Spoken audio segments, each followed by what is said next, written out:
Assalamualaikum warahmatullahi wabarakatuh. Allahu Akbar, Allahu Akbar, Allahu Akbar. Allahu Akbar, Allahu Akbar, Allahu Akbar. Allahu Akbar, walillahil hamd. Alhamdulillahi rabbil alamin. Nahmaduhu wa nasta'inuhu wa nastaghfiruh. Wa na'udzu billahi min shururi anfusina wa min sayyiati a'malina. Man yahdihillahu fala mudilla lahu wa man yudlil fala hadiya lahu. Asyhadu an la ilaha illallah wahdahu la syarika lahu wa asyhadu anna Muhammadan abduhu wa rasuluhu la nabiyya ba'da. Allahumma shalli wa sallim ala Muhammad wa ala alihi wa sahbihi ajma'in. Amma ba'du fa ya ibadallah, usikum wa iyaya bitaqwallah, faqad fazal muttaqun. Ittaqullaha haqqa tuqatih wa la tamutunna illa wa antum muslimun. Qala Allah ta'ala fil Qur'anil Karim, a'udzu billahi minasy syaithanir rajim. Bismillahirrahmanirrahim. Wa nafsin wa ma sawwaha fa'alhamaha fujuraha wa taqwaha.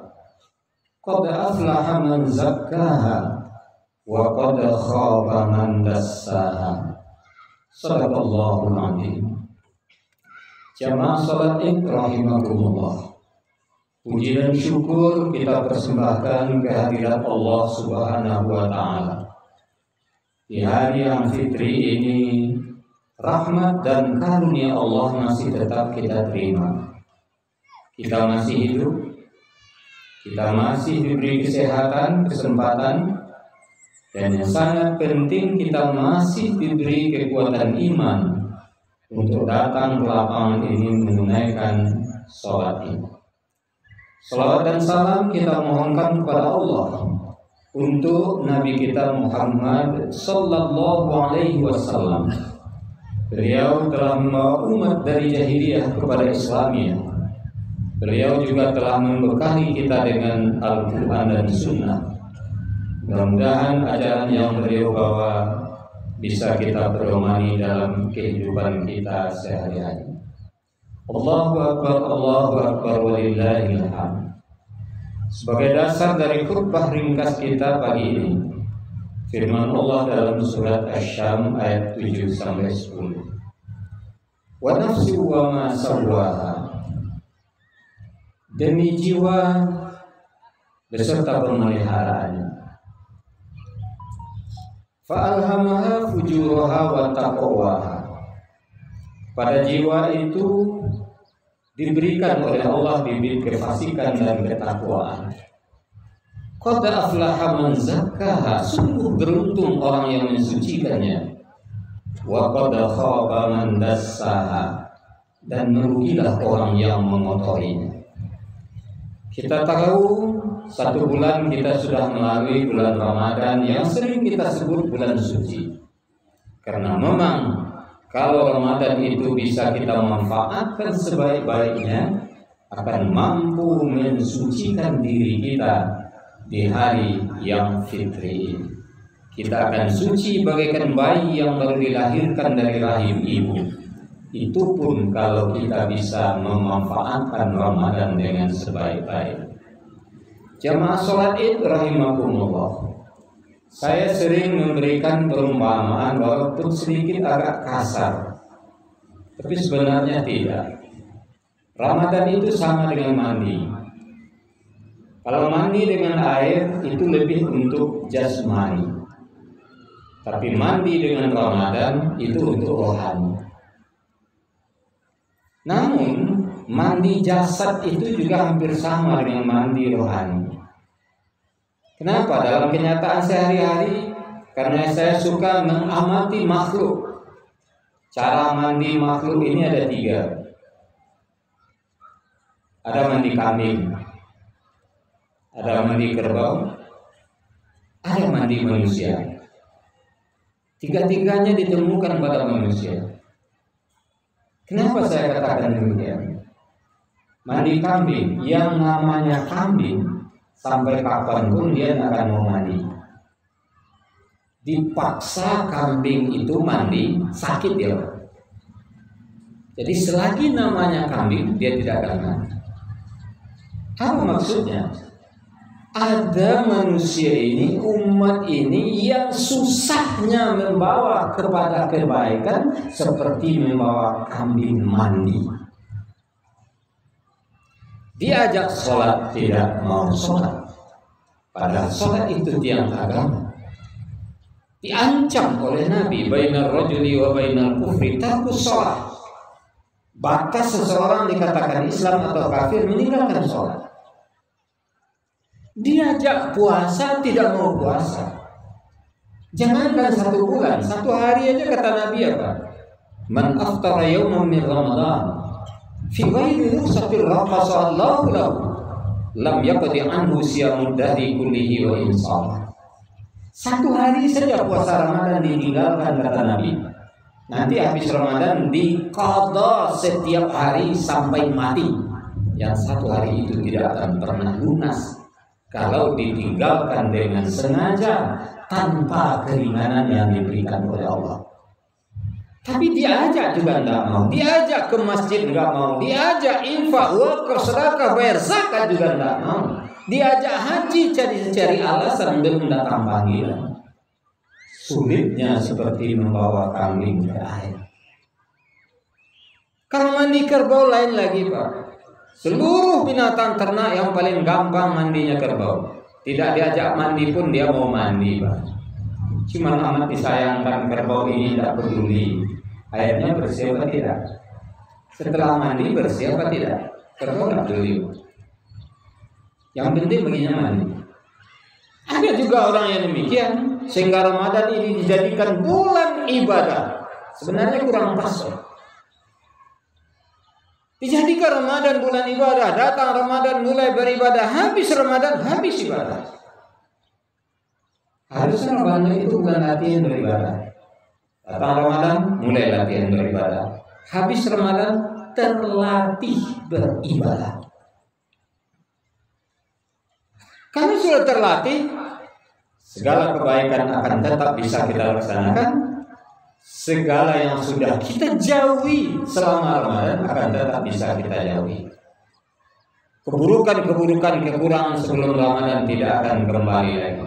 Allah juga mengkhawatirkan seperti dikemukakan Allah dalam surat An-Nahl ayat 92. Wa la takunu kallati naqadat ghazlaha min ba'di quwwatin ankatha. Jangan kamu seperti perempuan dalam cerita lama, kata Allah. Bagaimana perempuan dalam cerita lama yang merombak kembali hasil tenunannya setelah menenun sehelai demi sehelai benang. Menenun kain disusun sehelai demi sehelai benang, bisa-bisa 1 lembar kain itu 6 bulan Pak. Tapi merombaknya 5 menit saja selesai. Apa yang dimaksudkan oleh Allah? Ramadan hari demi hari kita lalui. Kita tahan lapar, kita tahan haus, kita tahan letih dan lesu, kita tahan ngantuk selama 1 bulan. Tapi hasil Ramadan hanya 2-3 hari lebar saja semuanya punya habis. Kembali seperti dulu lagi, bahkan lebih parah dari sebelum Ramadan. Makanya jadilah seperti manusia mandi. Bagaimana manusia mandi?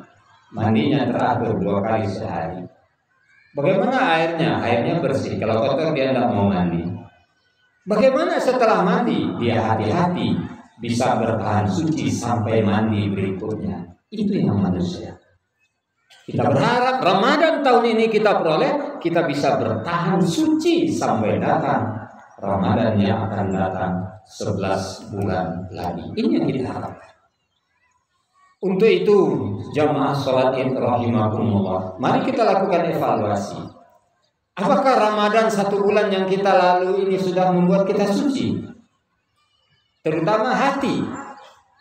Sudahkah suci hati kita dari prasangka buruk? dari mencari-cari kesalahan orang lain, dari menggunjing, dari memfitnah, dari dendam, dari hasad. Sudahkah suci hati kita? Kami sudah suci, berarti kita sukses menjalani bulan suci. Sekarang dosa umat terbanyak ini prasangka buruk. Istri berprasangka buruk kepada suami, suami kepada istri, anak kepada orang tua kepada anak, kepada kakak dan adik, kepada tetangga. Yang lebih parah lagi, menyebar di media sosial prasangka buruk terhadap pemerintah. Saya bukan dalam kapasitas membela pemerintah, tapi mengingatkan agar ini tidak menjadi dosa jariah.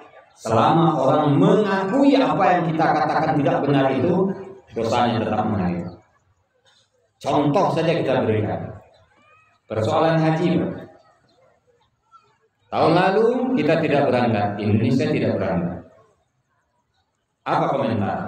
Mana mungkin jamaah bisa berangkat? Karena uang haji sudah dipakai oleh Jokowi bikin jalan tol.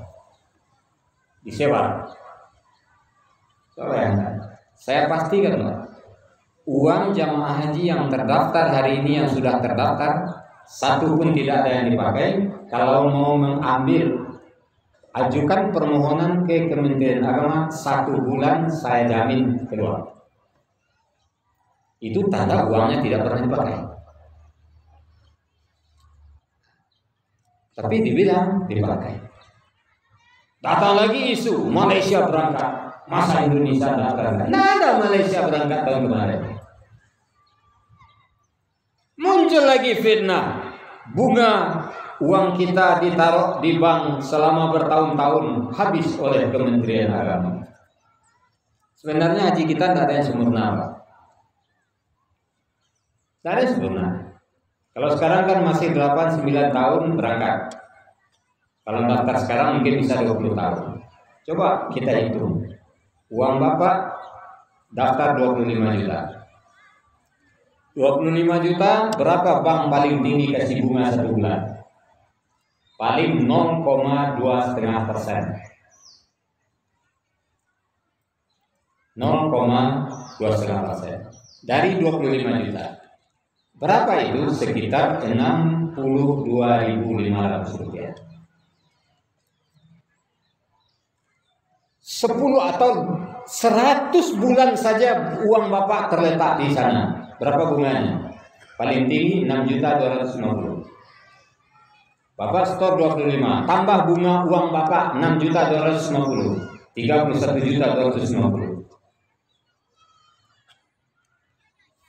Pelunasan dari 25 sampai 8 juta, tambah 8 juta. 40 kurang, itu uang kita. Kemudian dikembalikan 5,5 juta untuk living cost, 34. Yang uang Bapak dan Ibu termasuk bunganya untuk haji tahun ini 34 juta. Pemerintah tetapkan untuk Sumatera Barat 30 juta lebih. Itu bukan biaya haji, ketetapan pemerintah untuk jamaah. Biaya haji untuk 42 hari itu tahun ini dihitung satu jamaah 81 juta rupiah. Kok mahal Ustaz? Enggak mahal, umrah aja 10 hari 30 juta. Kalau 40 hari harusnya 120 juta. Potong kos pesawat yang 3 kali. Ya setidaknya 90 juta lah jamaah bayar. Tapi sekarang bayar berapa? 34 juta. Dengan uang siapa kita berangkat sampai 81 juta biaya hidup kita di Mekah? Uang siapa? Mau bilang lagi pemerintah makan uang haji? Pemerintah yang mensubsidi semua jamaah lebih kurang 45 juta setiap jamaah disubsidi oleh pemerintah. Apa bukti 81 biaya haji saat ini? Kalau ada TPHD yang daftar lulus, nanti dia bayar pribadi 81 juta. Lihat aja nanti. Kalau ada kita TPHD yang ikut bapak-bapak kita nanti tanya nanti, Bapak bayar berapa? 81 juta. Kenapa? Itu harga biaya selama 42 hari menunaikan ibadah haji. Tapi menyebarlah berbagai macam isu-isu, fitnah-fitnah. Ini dosa yang luar biasa. Makanya kita berharap jauhi prasangka buruk kalau kita betul-betul mendapatkan hasil Ramadan yang optimal. Kenapa? Kita tidak tahu siapa orang. Kenapa kita harus berprasangka buruk kepada orang lain? Saya berikan sebuah ilustrasi. Seorang bapak, istrinya meninggal waktu melahirkan anak. Anaknya hidup. Kemudian dia saja pelihara anaknya. Dia tidak cari pembantu, dia pelihara. Asal tidak aja dia dibantu oleh seekor kucing di rumahnya yang sudah patuh. Kalau dia pergi, dia titip anak sama kucing. Kucing, saya ke pasar, lihat anak saya. Anaknya diawasi oleh kucing. Tapi pada suatu kali bapak itu pulang dari pasar. Di teras rumah dia temui kucing, mulutnya sudah berdarah-darah, tergeletak letih. Apa perkiraan bapak? Ini kucing sudah berkhianat. Ini anak saya sudah dimakan kucing. Anak saya sudah digigit kucing. Dia cari kayu, dia pukul kucing sampai mati. Setelah kucing mati, dia masuk ke dalam. Dia melihat anaknya bermain-main sendirian, ketawa-ketawa. Tidak ada apa-apa. Sekitar 2 meter dari anaknya itu sudah mati seekor ular. Rupanya kucing memelihara anak itu sampai membunuh seekor ular yang akan mengganggu anak. Tapi karena bapak berburu sangka kepada kucing yang sangat besar jasanya kepada dia bunuh. Inilah yang banyak kita lakukan. Orang berbuat baik dengan sebaik-baiknya, dibilang ini cari muka, ini cari persoalan apa-apa, ini cari agar dipuji, agar disanjung, segala macam. Prasangka. Sehingga dalam surat Al-Hujurat ayat 12 itu diingatkan oleh Allah, ya ayyuhalladzina amanu jtanibu katsiran minadh-dhann inna ba'dadh-dhanni ismun wa la tajassasu wa la yaghtab ba'dukum ba'dha. Hai orang beriman, jauhi prasangka. Jauhi kebanyakan prasangka. Karena kebanyakan prasangka itu dosa. Jangan cari-cari kesalahan orang lain. Kenapa? Untuk apa cari kesalahan orang lain? Kalau kita cari kesalahan orang lain, kita temukan kesalahan orang itu, banyak dosa yang akan mengikut di belakang. Ada sakit hati, ada benci, ada dendam, diiring dengan gunjing dan fitnah, luar biasa. Itu lebih cari kesalahan sendiri. Daripada cari kesalahan orang lain, cari kesalahan sendiri. Kalau kita temukan kesalahan kita, kita bertobat, apapun besar dosa yang kita lakukan, Allah itu Maha Pengampun, Maha Penyayang. Di masa Nabi Isa dulu, ada orang meninggal di kampung tetangga Nabi Isa. Tidak mau orang menyelenggarakan jenazahnya, Pak. Tidak mau orang menguburkan, mayatnya cuma ada di tempat sampah. Kata Allah, Isa, di kampung sebelah ada hambaku baru meninggal dunia. Kamu datang ke sana, ajak masyarakat menguburkannya. Besok Isa datang, ditanya, "Mana ada orang meninggal sini, Pak?" "Iya." "Di mana dikubur?" "Tidak ada dikubur." "Lantas di mana mayatnya?" "Dibuang di tempat sampah." "Kenapa kalian buang di tempat sampah?" "Tahu nggak engkau Isa? Orang yang meninggal ini manusia paling jahat di kampung ini. Tidak ada dosa besar yang tidak dia lakukan. Tidak ada orang kampung yang tidak dizoliminya, sehingga tidak satu pun orang mau menguburkannya." Isa heran. Kata Allah, hambaku. Kata orang kampung manusia paling jahat. Isa pulang malam bermunajat, "Ya Allah, beri saya petunjuk ya Allah, bagaimana sebenarnya?" Apa kata Allah? "Isa, orang kampung itu tidak salah. Cuman ada yang belum diketahui oleh orang kampung itu." Apa?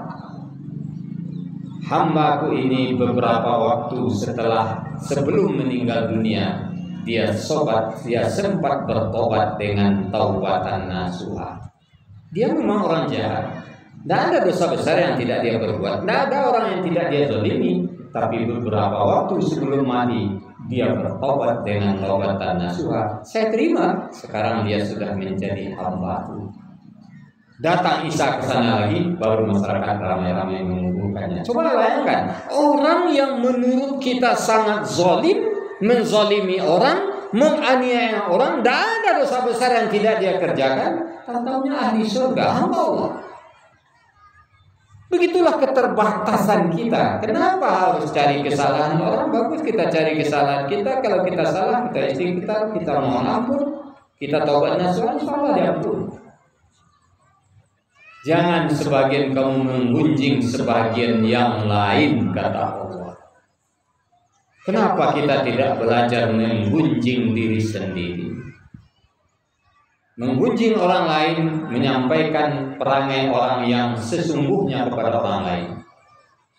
Kadang-kadang orang kita ini kalau mau gunjing, Pak, dia tahu gunjing, tapi dia gunjing juga. Kodang bukan gunjing, Pak, tapi alah, ya terkait itu perangai Pak. Kadang-kadang dia gunjing, tapi dia bilang tidak gunjing. Kok tidak gunjing? Gitu, kok nak sabana sampai membaca yang sebenarnya itu yang gunjing, Pak. Tidak kita tambah sedikit pun itu yang gunjing. Kalau udah ditambah itu fitnah. Yang sebenarnya dia memang jahat, kita baca jahatnya, itu yang gunjing. Dosa besar. Kalau kita tambah jadi fitnah. Kalau kita berprasangka buruk, kemudian kita mencari kesalahan orang lain, kemudian kita menggunjing, apa kata Allah? Ayyuhibbu ahadukum ayyakula lahma akhihi maitan fakarihuh. Sukakah kamu makan daging saudaramu yang telah mati? Apa maksudnya? Dosa-dosa itu diumpamakan oleh Allah memakan daging saudara yang sudah mati. Tentu saja kamu akan merasa jijik darinya.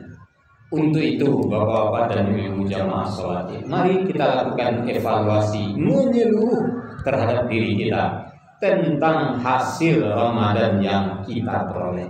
Sudahkah suci diri kita, terutama hati kita, dari sakit hati, prasangka buruk, benci, hasad? Perlu menjadi perhatian. Sebagai penutup, saya kemukakan kisah yang pernah dialami oleh sahabat di masa Rasulullah. Ada beberapa orang sahabat kalau datang ke masjid lebih duluan. Dia menunggu Rasulullah. Kalau Rasul datang, dia belajar bersama Nabi. Itu hampir setiap waktu kalau Nabi tidak keluar daerah. Kemudian tidak berapa waktu sebelum waktu sholat, kata Nabi, pelajaran sampai di sini, waktu mau masuk. Kita siap-siap untuk sholat. Untuk kalian ketahui, sebentar lagi akan datang seseorang, dia itu ahli surga. Para sahabat heran, Pak. Kenapa tidak kita yang duluan datang ini yang dibilang oleh Nabi ahli surga? Orang yang akan datang. Dilihatlah oleh sahabat ke pintu. Masuk seorang orang tua. Mungkin ini yang dibilang Nabi. Dilihat apa yang dikerjakan. Sampai dalam masjid sholat sunnah. Azan dia dengar azan. Habis azan sholat sunnah. Kemudian sholat berjamaah. Zikir, doa, sholat sunnah, pulang. Apa komentar sahabat? Datang kemudian pulang dulu. Kok ahli surga? Kenapa tidak kita? 1 hari, 2 hari tetap seperti itu. Salah seorang sahabat nggak puas, Pak. Habis subuh mengikuti bapak itu ke rumahnya. Setelah dia tahu, dia pulang. Sampai di rumah, dia cari pakaiannya untuk 3 hari, dia bungkus, dia pergi ke rumah bapak itu. Katanya, Assalamualaikum, Waalaikumsalam. Nah, ada apa? Kita kan sering ketemu di masjid. Oh iya, Pak, itu sebabnya saya cari bapak. Nah, kok bapak kain pakaian begini? Saya diusir oleh bapak saya, Pak. Bapak saya sangat marah. Saya mau numpang di rumah bapak 3 hari aja cukup. Kok 3 hari? Ya dalam Islam marah itu cuma 3 hari. Kalau lebih 3 hari dosa.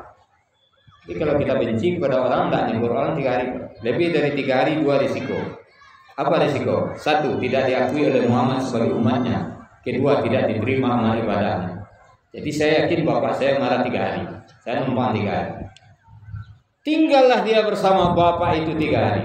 Apa kerjanya? Memperhatikan bapak itu.